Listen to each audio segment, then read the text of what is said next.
boa tarde, seja bem-vindo à Assembleia Geral. O PS relança hoje a campanha eleitoral às legislativas para minimizar os danos dos cartazes polémicos. Ascenso Simões demitiu-se de diretor de campanha e foi substituído por Duarte Cordeiro, o vice-presidente da Câmara de Lisboa. O tempo continua a ser de confiança para o Partido Socialista, mas a cara dos cartazes da campanha eleitoral é que passa a ser outra, a do líder António Costa. A partir desta segunda-feira surge um novo PS, de cara lavada.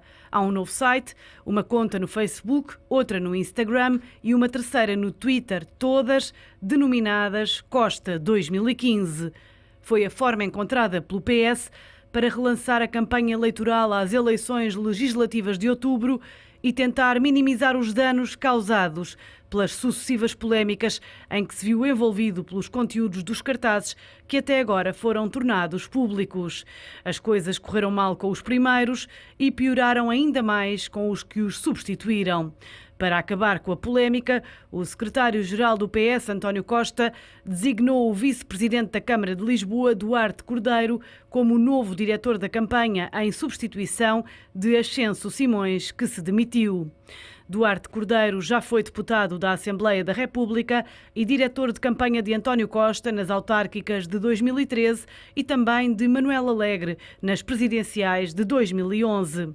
Depois do outdoor que falava em tempo de confiança e que foi motivo de críticas no interior do PS e de paródia nas redes sociais, os cartazes conhecidos na semana passada ilustravam histórias de desemprego e acabaram também eles por levantar forte polémica. Num dos casos, figurava uma mulher que perdeu o emprego durante o último governo de José Sócrates. Noutro, porque as pessoas que apareceram nos outdoors afirmam não terem dado autorização para isso e 3 delas são colaboradoras da Junta de Freguesia de Arroios, em Lisboa. O PSD alimentou a polémica, o que fez com que o PS fosse obrigado a avançar com um pedido de desculpas públicas às pessoas envolvidas.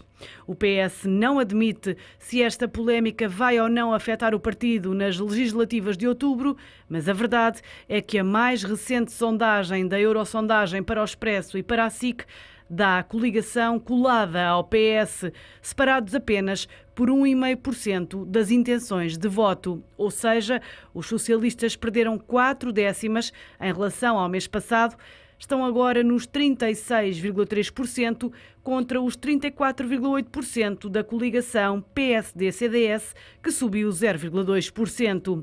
Ainda assim, António Costa continua a ser o preferido dos portugueses para primeiro-ministro. Se quiser participar no programa Assembleia Geral de hoje, basta ligar o número de telefone 21 323 6898 e responder à pergunta.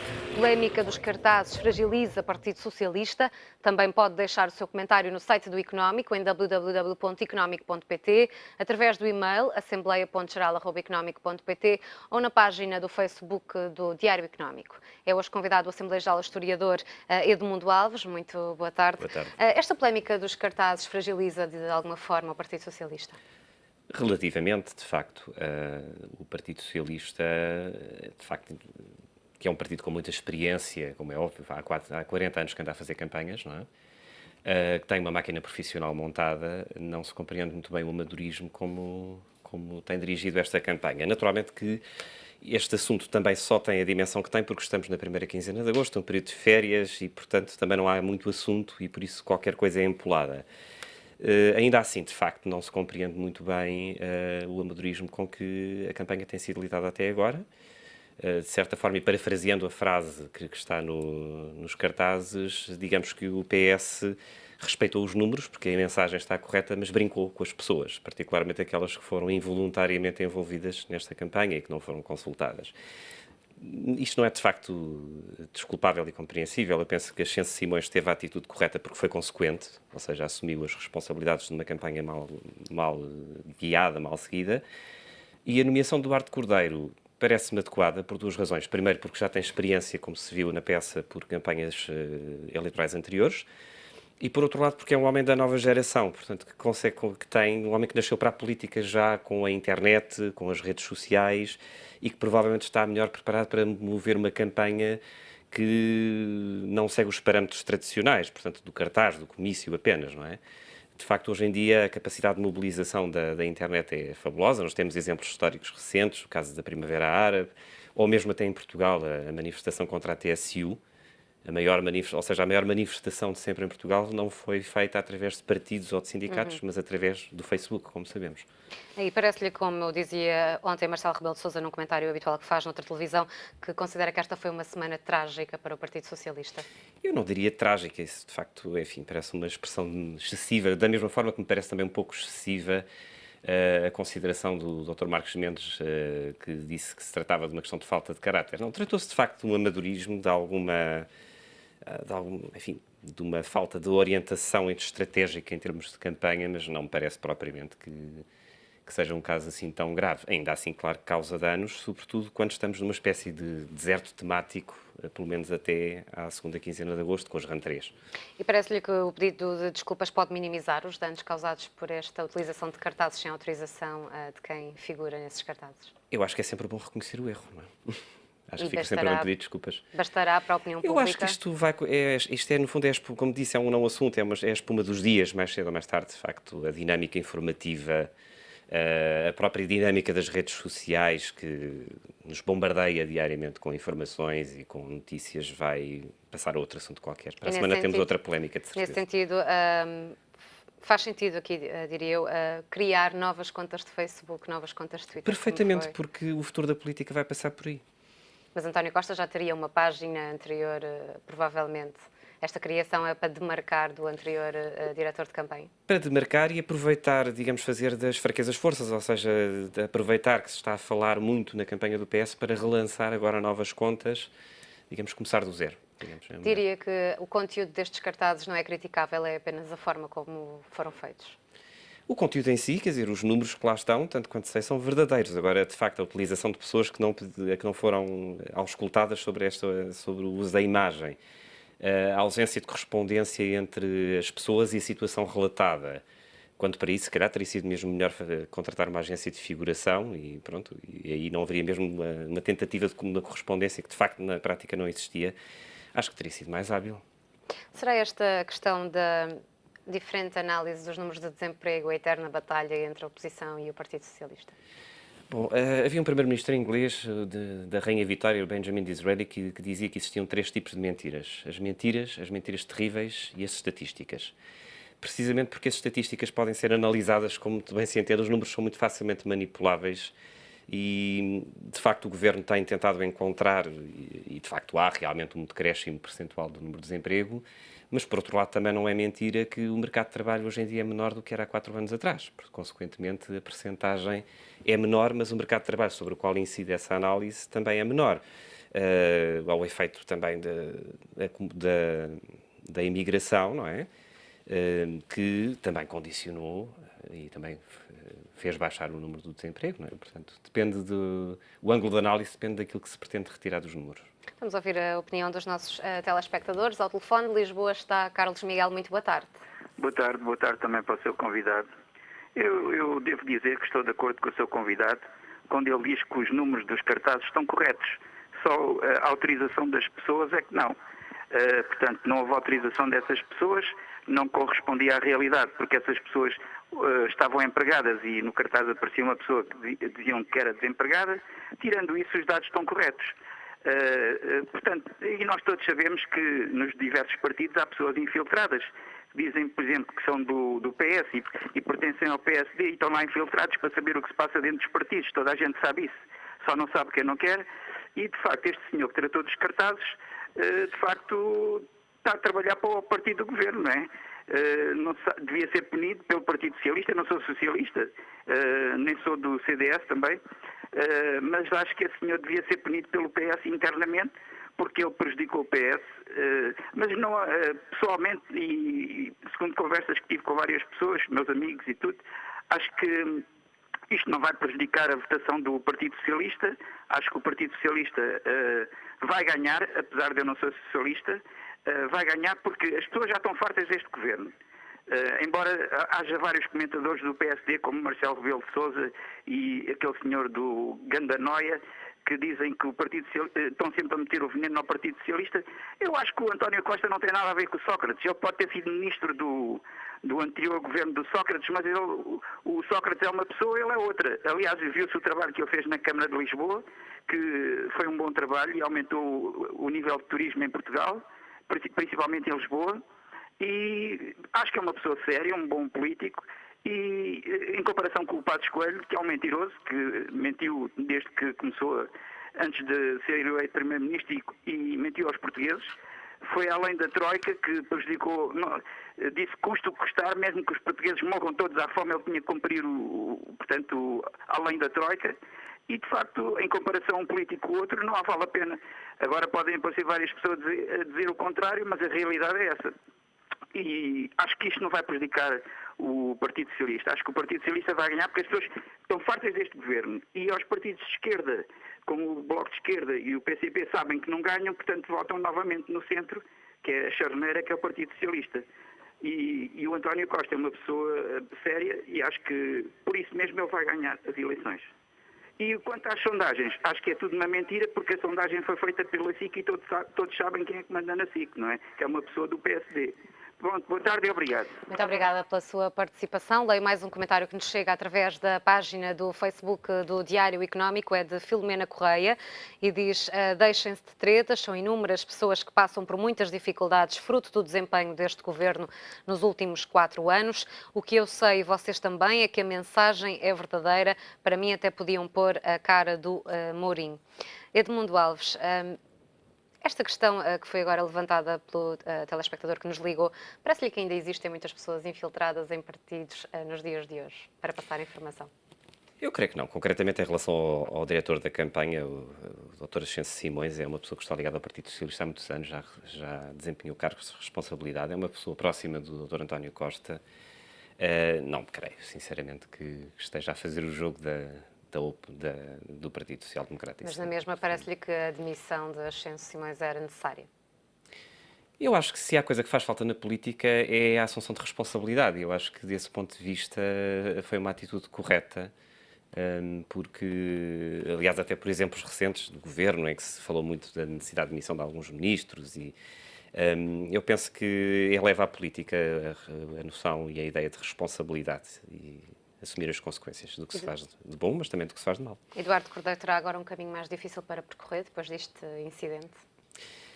Não vai ser fácil, até porque a campanha eleitoral não será fácil, desde logo porque Portugal está numa situação de soberania limitada e por isso o Partido Socialista, como aliás se vê pelo próprio programa que apresentou, está condicionado e não pode ir tão longe como gostaria de ir em termos de mudança de orientação política.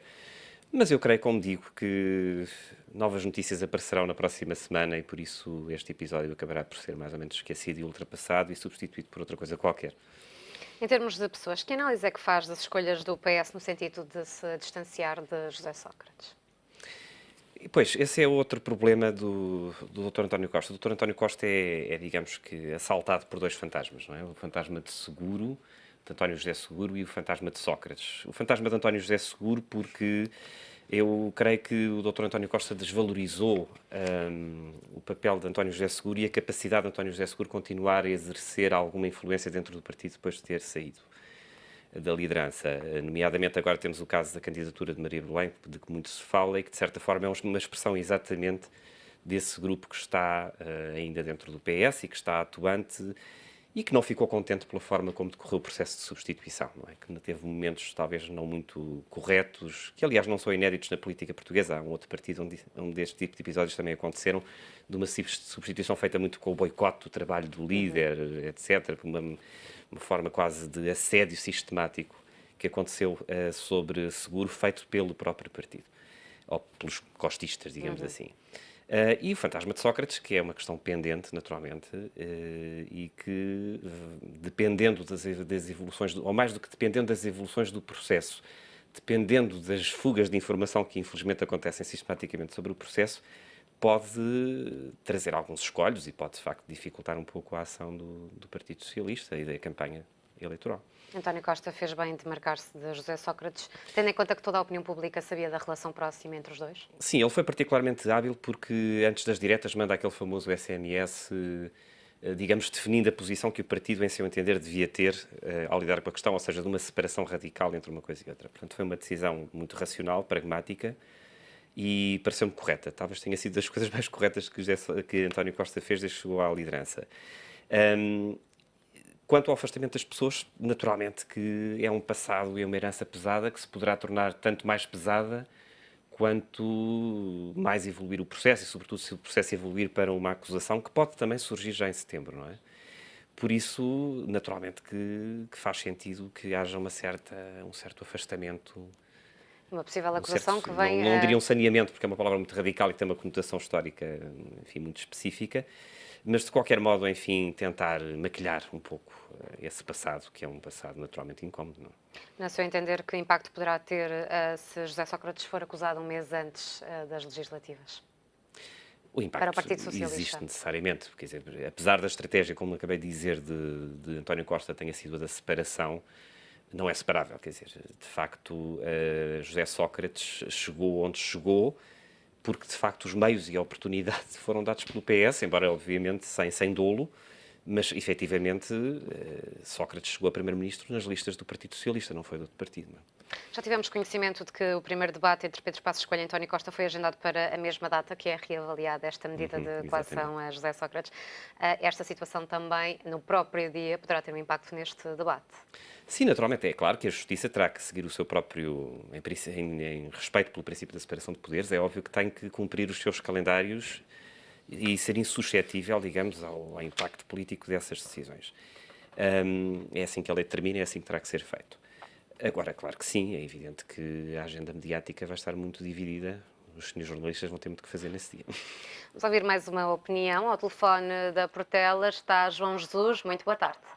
Boa tarde. Olha, eu sobre esta polémica dos cartazes do Partido Socialista, eu acho que isto resulta de um partido que já há muito abandonou o seu laço republicano laico socialista.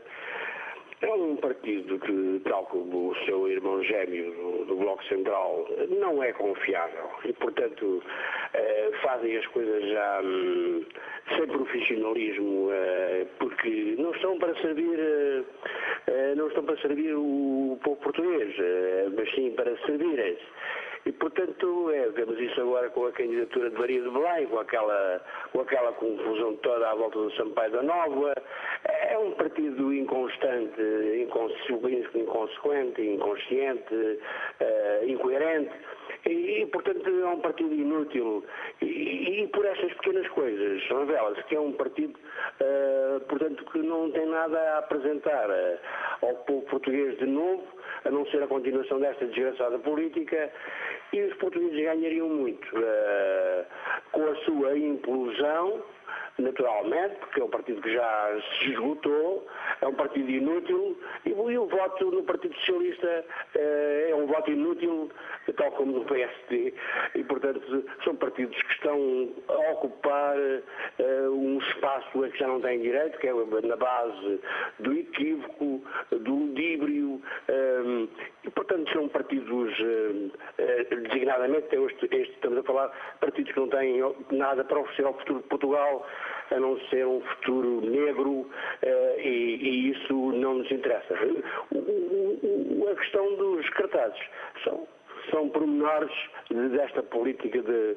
dissolução em que o partido se envolveu e que os portugueses devem, digamos, consciencializar. Muito obrigado, boa tarde. Muito obrigada pela sua participação. Outro comentário chega-nos por e-mail, é de António Lionel Costa, que escreve que, claro que não fragiliza coisa nenhuma, os fatos estão lá, ou seja, os números do desemprego, e é isso que conta.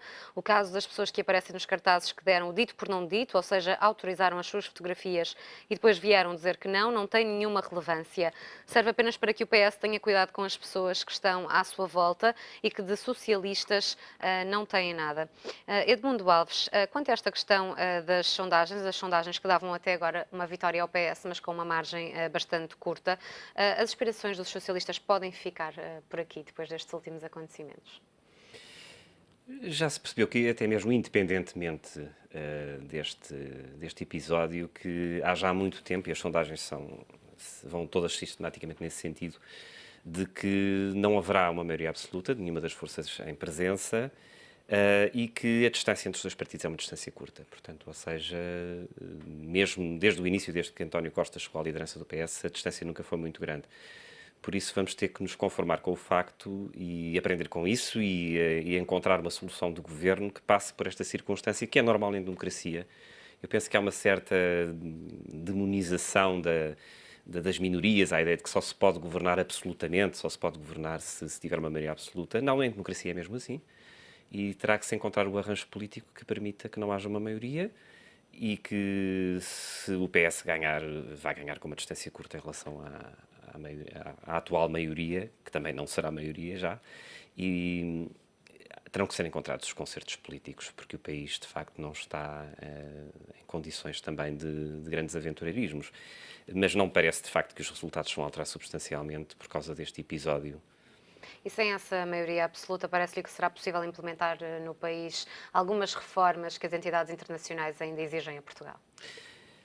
Não poderá, terá que ser, não é? Portanto, se de facto os partidos tiverem uma atitude patriótica de serviço ao país e compreenderem que existe a necessidade imperiosa de se chegar a um acordo para garantir a governança, esse acordo terá que ser encontrado, seja através de uma coligação dos três partidos, seja através de acordos e de protocolos entre os partidos, portanto, com o governo minoritário e a oposição, de acordos entre ambos, para que se consigam tomar as medidas que são necessárias e que nos são impostas e que estão acordadas com os parceiros internacionais.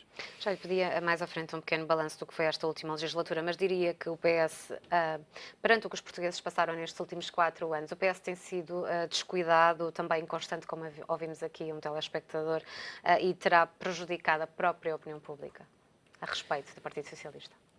Não, quer dizer, houve o senhor João Jesus, que diz que de facto, estes partidos já não têm espaço na vida política. Os partidos têm o espaço que o povo soberanamente lhes entender dar e, portanto, eu acho que, de facto, os últimos 4 anos foram extremamente difíceis pelas circunstâncias que se conhecem. Se nós olharmos um pouco para o país, se nós, quer dizer, viéssemos de fora e não conhecêssemos Portugal e não soubéssemos o que é que aconteceu e olhássemos para os números, menos população, menos natalidade, recessão, desemprego elevado, diríamos que o país esteve em guerra, não é? Portanto, em abstrato. Mas, de facto, eu penso que também não podemos ter expectativas demasiado elevadas em relação ao que virá a seguir e eu nisso penso que a coligação, por um lado, foi pragmática e de facto, apostou numa lógica de continuidade e nas virtudes da continuidade.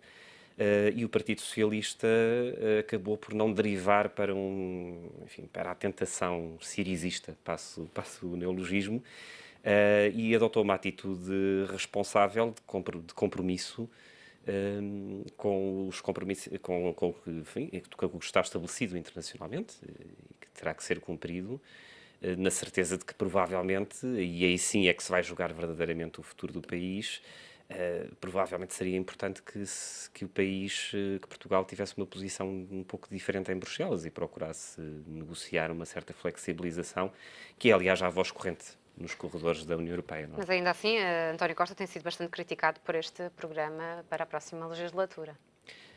Tem, naturalmente, que as pessoas querem melhorar de vida e melhorar rapidamente porque estão cansadas. Quer dizer, isto Mas é muitas a são as fadiga da vozes que se austeridade que levantam fala a o Presidente dizer da que República. as medidas enunciadas pelo Partido Socialista vão levar novamente o país à bancarrota. Eu não diria tanto, apesar de tudo, acho que o programa do Partido Socialista exatamente teve a capacidade de não entrar em tentações mais populistas, não é? Que lhe poderiam dar melhores resultados eleitorais, mas que depois teriam que ser abandonadas no dia seguinte, não é? No dia 5 de outubro. E, de facto, parecem ser medidas... Isso faz um pouco também parte, obviamente, esse é um bocado o discurso da maioria, que tende a dramatizar, obviamente, isso faz parte da contenda política, a dramatizar as medidas do PS, mas as medidas do PS, de facto, estão contabilizadas. Podemos discutir os números do PS, mas também podemos discutir os da maioria, enfim. E, de facto, agora não parece que haja propriamente uma atitude irresponsável do PS, pelo contrário, acho que, apesar de tudo, o PS teve esse cuidado e teve essa prudência que me pareceu um ato inteligente, que foi a de fundamentar as medidas com os números, exatamente para contrariar a ideia de que se fazem promessas vãs que depois não se cumprem. Claro que há um contexto internacional volátil e isso é para todos os partidos, que pode alterar os dados da equação, isso sem dúvida. Como ouvimos há pouco numa das chamadas, também diria que Pedro Passos Coelho mentiu aos portugueses esta legislatura. Faltou à verdade, não é? Por força das circunstâncias, mas também não é, infelizmente, um facto inédito na política portuguesa. Repare que, pelo menos desde o governo de Durão Barroso, que se prometia na campanha que não se aumentavam impostos e os impostos serão aumentados. Veja-se o caso do IVA, que passou de 17 para 19, 19 para 21, sucessivamente, e infelizmente parece que isso se tornou voz corrente e seria bom que esta campanha tivesse pelo menos essa virtude, porque a democracia é um regime imperfeito, mas é o único regime aperfeiçoável, como dizia o De Felice. E, portanto, acho que se deve aprender com os erros do passado, acho que se deve aprender com o descrédito, como se notou nos comentários que foram aqui feitos hoje, da classe política e da atividade política em geral, e acho que os partidos têm a obrigação de corrigir esses vícios de funcionamento e falar em verdade. Porque nós estamos, uma democracia é um regime de gente adulta e temos que falar a verdade uns com os outros. Não é? Diria que era preciso haver uma verdadeira alternativa a este bloco central no país? Não necessariamente, porque repare, os últimos 70 anos, a Europa do pós-guerra foi construída com base precisamente num amplo consenso centrista, do centro-esquerda e do centro-direita, que governou a Europa, que construiu um Estado social, que construiu um tipo de modelo de sociedade que garantiu liberdade, que garantiu prosperidade. E eu não vejo que as alternativas, quer à esquerda, quer à direita, sejam propriamente viáveis ou sequer desejáveis, não é? E por isso um radicalismo do Podemos, no caso da esquerda, ou um radicalismo da Frente Nacional à direita, não parece que sejam propriamente solução para os problemas que temos pela frente. Lia mais um comentário que nos chega através do site do Económico, vem anónimo, que diz se a história dos cartazes aconteceu com o PS, dentro do PS, com a gente do PS, imaginem estes senhores em Portugal a governar, já sabemos qual é o resultado. Edmundo Alves, no seu conhecimento sobre a história do país também, é a primeira vez que Portugal passa por uma descrença política deste género ou não é novidade? Não, eu hoje, quando estava a escrever um artigo aqui para o Diário Económico, estive a reler algumas passagens da campanha alegre do Bessa de Queiroz. E, de facto, eu quase que tive a tentação de fazer uma citação do princípio ao fim de uma passagem de um dos textos, porque, de facto, a descrição sobre a descrença dos cidadãos, sobre a corrupção, a ideia, de facto, que, enfim, que é muito comum, que é voz comum, muitas vezes fala. Essa sensação é uma sensação que atravessa transversalmente a vida portuguesa desde o constitucionalismo monárquico. É uma leitura que eu acho, apesar de tudo, relativamente superficial e ligeira, digamos, do fenómeno político.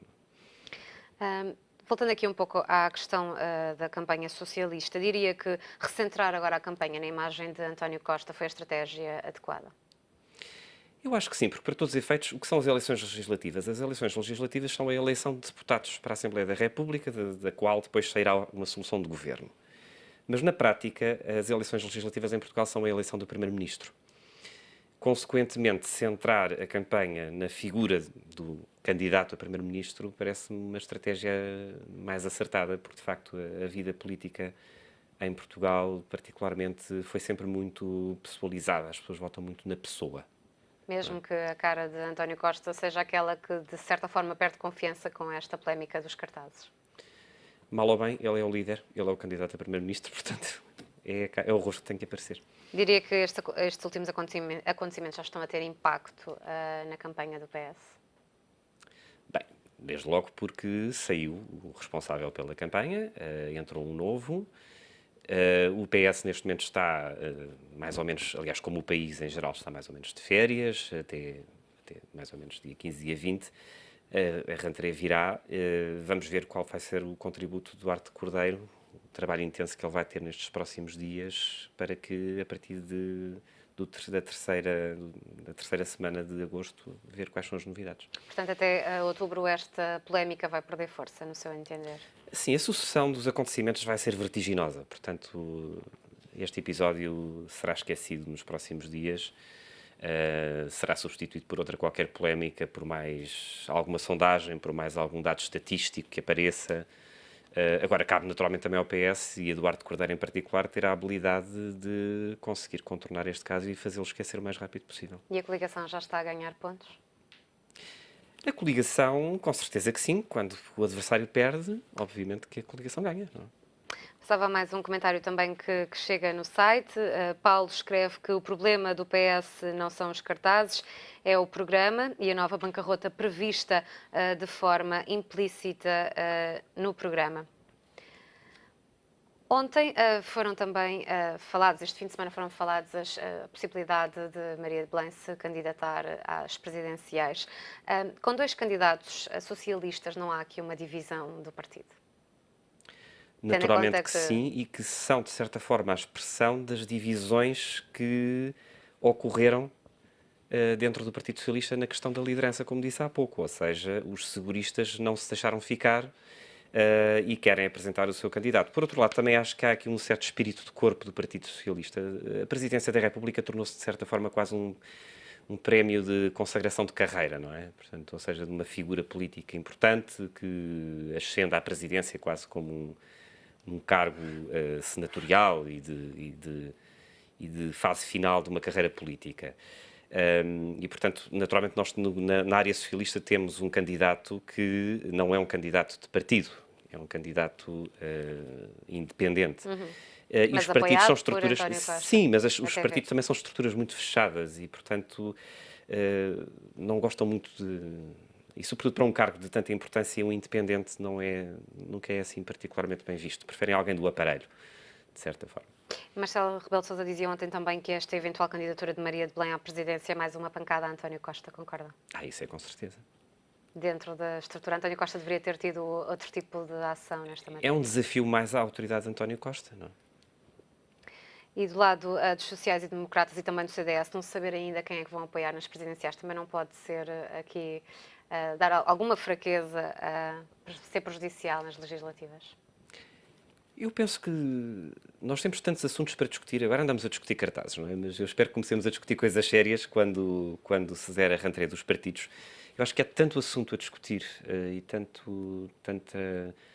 tanta questão importante a debater seriamente durante esta campanha que eu creio que as presidenciais só iriam introduzir ruído. Eu, aliás, até me pergunto um pouco perversamente se esta sistemática entrada do tema das presidenciais não é também uma forma de distrair do que é verdadeiramente importante e do que tem de facto de ser discutido nas semanas da campanha eleitoral.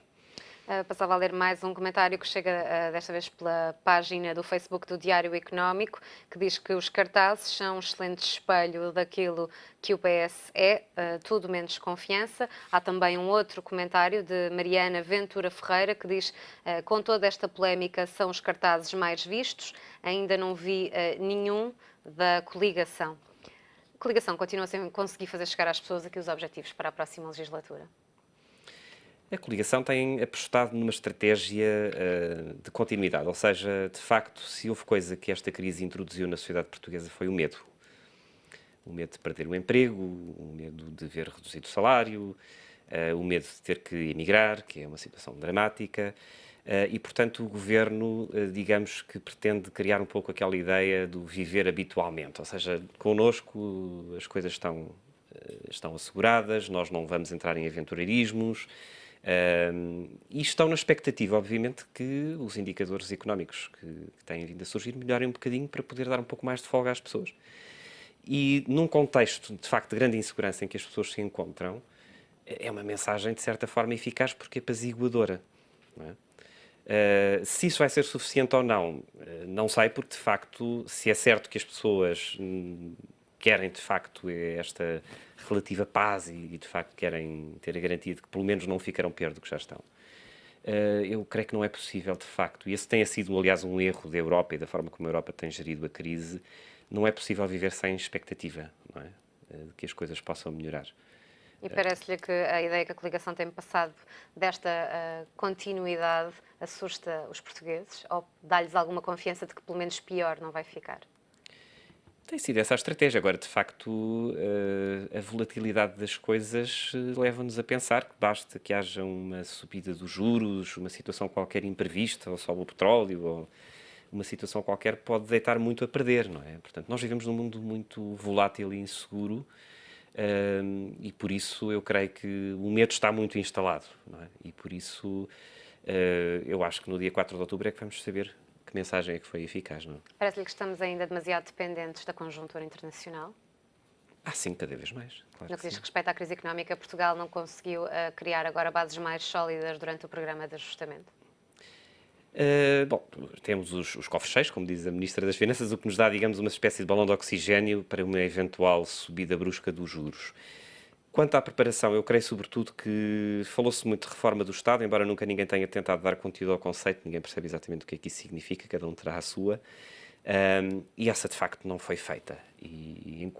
Porque repare, grande parte das medidas que foram tomadas foram medidas meramente conjunturais e temporárias. O que significa que a reversão necessária dessas medidas, quer o abaixamento dos impostos, logo a diminuição da receita, quer a reposição de salários e pensões, logo o aumento da despesa, se não acompanhada de reformas mais profundas, acabará por colocar a situação próxima do que era antes, não é? E essa ausência de reformas sustentadas e sustentáveis também, que este governo não acabou por não fazer, efetivamente coloca-nos muito vulneráveis, não é? O que é que faltou em termos de medidas, no seu entender? Em meu entender, há dois aspectos que são importantes. Reformar o Estado para o tornar uma estrutura eficaz. Quando eu falo de reformar o Estado, não é necessariamente como se muitas vezes faz nas empresas, sempre que se fala de reestruturação, fala-se em despedir pessoas, em primeiro lugar, não é? Uma reestruturação é pôr as coisas a funcionar bem e de uma forma mais lesta, de uma forma mais rápida, mais eficiente. Um Estado despartidarizado, eu acho que era muito importante que se criasse, e é um dos vícios estruturais deste país, dos mais graves. E, sobretudo, apostar fortemente no crescimento económico, porque nós também não vamos poder distribuir uma riqueza que não temos. Da mesma forma que também não vamos conseguir pagar dívidas se não tivermos dinheiro para as pagar. E essa agenda do crescimento é importante, na certeza, porém, de que uma agenda do crescimento vai depender também de uma mudança de política em Bruxelas. E Pedro Passos Coelho terá conseguido aqui, se calhar, cativar alguns eleitores por ter diminuído a austeridade neste último ano antes das eleições? Sim, naturalmente que as pessoas sentiram um relativo alívio, aliás. Houve pelo menos um alerta do FMI de que não tínhamos continuado com as reformas necessárias. Portanto, por esse prisma, será que Pedro Passos Coelho pensou bem este último ano da legislatura? Ele tinha, obviamente que o Dr. Passos Coelho tinha que dar alguns presentes aos portugueses, não é? Depois de 4 anos muito intensivos, é humano e é compreensível e faz parte da política dar alguns presentes, digamos assim, e sobretudo criar a sensação e criar a ideia que o Governo tem insistido de que nós estamos a recuperar. E se estamos a recuperar, devem ficar connosco para nós garantirmos essa recuperação e não andarmos para trás. Em relação a essas cedências, eram cedências que nenhum partido resistiria a dar, naturalmente. Qual é que diria que são os desafios dos principais partidos portugueses até às legislativas? Os desafios? Bom, basicamente, claro que o desafio é sempre ganhar, não é? Mas, de qualquer modo, eu penso que neste momento os partidos já desistiram da ideia da maioria absoluta. E por isso eu creio que a grande dificuldade vai ser, apesar de numa campanha eleitoral necessariamente haver sempre contenda, haver sempre dissidência, haver sempre abusos verbais por vezes, eles têm que perceber uma coisa, que vão ter que trabalhar todos uns com os outros, provavelmente a partir do dia 5, e se calhar convinha não serem demasiado radicais na artilharia política que vão usar. Edmundo Alves, muito obrigada por ter aceito Obrigado, o nosso Boa tarde. convite. O Assembleia Geral regressa amanhã, à mesma hora, já sabe, contamos sempre com a sua opinião. Até amanhã.